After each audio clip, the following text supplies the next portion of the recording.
Hello అండి, welcome to LL kitchens. ఈరోజు ఎమ్మీగా అండ్ సింపుల్గా తయారు చేసుకునే ఎగ్ బిర్యానీ ఎలా తయారు చేసుకుందాం చూద్దాము. ముందుగా అయితే 2 ఎగ్స్ని 20 మినిట్స్ వరకు బాయిల్ చేసుకొని పీల్ తీసేసి చిన్న చిన్న ఘాట్లు పెట్టుకుని దాంట్లో కొంచెం కస్తూరి మేతిని నలిపి వేసుకుంటున్నాను. కొంచెం ఉప్పు, కొంచెం పసుపు, కొంచెం కారం వేసుకుని అంతా ఒకసారి బాగా కలుపుకుంటున్నాను.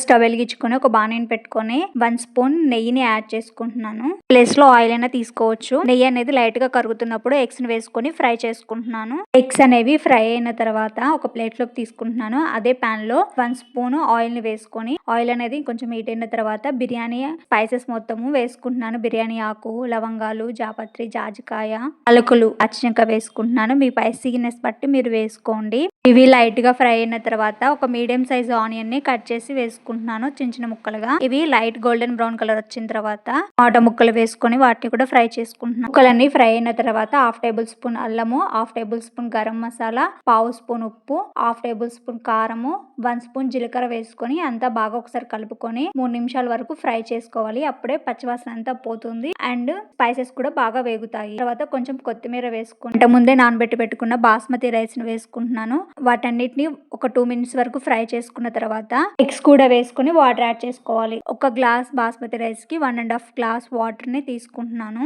వాటర్ అనేది ఇట్లా ఒక పొంగు వచ్చిన తర్వాత కుక్కర్ మూత పెట్టి స్టవ్ ని మీడియం ఫ్లేమ్ లో ఉంచుకొని 2 విజిల్స్ వచ్చిన తర్వాత స్టవ్ ఆఫ్ చేసుకోండి. విజిల్ మొత్తం పోయిన తర్వాత సర్వ్ చేసుకోండి. అప్పుడు అన్నం పొడి పొడిలాడుతూ బాగా వస్తుంది. చాలా ఎమ్మీగా ఉంటుంది ఈ ఎగ్ బిర్యానీ.